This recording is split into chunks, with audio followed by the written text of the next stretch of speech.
বন্ধুরা চলো আজকে তোমাদেরকে একটি সুন্দর রেসিপি শেয়ার করি। ক্রিয়েটিভ ইনোভেশন এন্টারটেইনমেন্ট এই চ্যানেলে সকলকে জানাই স্বাগত। তো এখানে পরিমাণ মতো চালের গুঁড়ি নিয়ে নিয়েছি, আর এখানে একটু জলটা গরম করে নেওয়া হচ্ছে, আর এখানে চিনিটাকে একটু মিক্সিতে মিক্স করে নেওয়া হয়েছে, আর তার উপর দিয়ে দেওয়া হলো ময়দা, চালের গুঁড়ি আর ময়দা আর চিনিটাকে পেস্ট করা, তিনটেকে একসঙ্গে মাখতে হবে।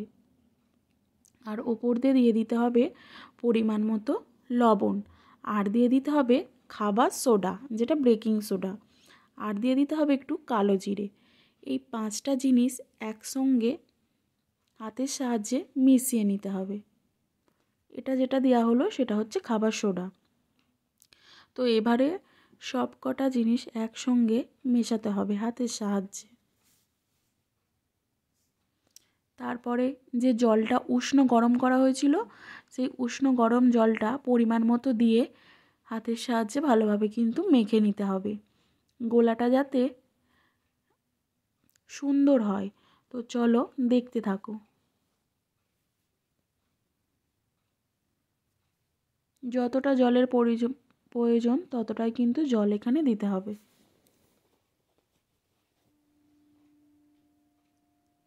তো এইভাবে হাতের সাহায্যে ফেটাতে হবে। তো কি বানাতে চলেছি তোমরা কিন্তু থাম্বনেল দেখে অবশ্যই বুঝতে পেরে গেছো। তো এটা হচ্ছে ভাজা পিঠা, আর এখন যেহেতু শীতকাল তাই খেজুরের গুড় দিয়ে করা হচ্ছে। এটা একটা খেজুরের গুড় ছাড়া নর্মাল হয়, সেটা আরও অন্য ধরনের দেখতে হয়, খেতেও হয়। আর এটা যেহেতু খেজুরের গুড় দিয়েই, দেখো খেজুরের গুড় দিয়ে দেওয়া হলো, যেহেতু শীতকাল এটা একটু অন্যরকম ভাজা পিঠে। তো এটা এখন ভালোভাবে মিক্স করে নেওয়া হচ্ছে, আর খুব ফাটাতে হবে। এই পিঠে যত ফাটাবে তত সুন্দর হবে কিন্তু। এখানে পুরোটাই হাতের কাজ, যত ফাটাবে তত জিনিস ফুলবে, সুন্দর হবে। তো কি লাগবে আমি কিন্তু শুরুতেই বলে দিয়েছি।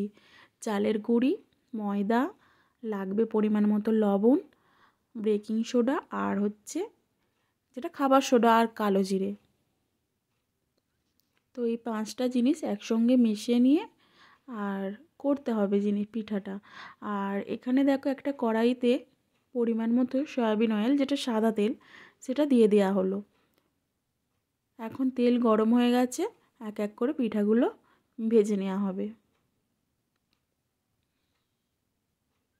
যেহেতু এটা খেজুর গুড়ের, এটা কিন্তু অন্যরকম দেখতে হবে, দেখো ফুলে উঠেছে, একটু অন্যরকম খেতেও হবে। আর যদি এটা সিম্পল যেটা হয় সেটা তোমরা যদি কমেন্ট করো, সেটাও বানিয়ে দেখানো হবে। তো সেটা একটু অন্য ধরনের দেখতে হয়, আর খেতেও হয় অন্য ধরনের। তো দেখো চারদিকটা কিন্তু একটা যেন ডিজাইন মতন হয়ে গেছে। তো এক এক করে এইভাবে পিঠাগুলো ভেজে নেওয়া হবে।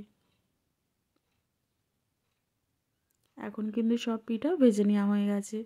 তো দেখো এখন থালাতে পরিবেশন করা হচ্ছে। তো যদি ভালো লেগে থাকে, এটা তোমরা খেজুর গুড় দিয়েও খেতে পারো, আর এমনিও খেতে পারো। যদি ভালো লেগে থাকে ভিডিওটি, তাহলে চ্যানেলটি সাবস্ক্রাইব করে পাশে থেকো। কেমন হয়েছে দেখো, একটু ছিঁড়ে দেখিয়ে দিয়েছি, ভিতরটা কিন্তু পাতলা মতন হয়েছে, আর খুবই সুন্দর খেতে হয়েছে। তোমরাও বাড়িতে ঝটপট খেজুরের গুড় দিয়ে বানিয়ে ফেলো।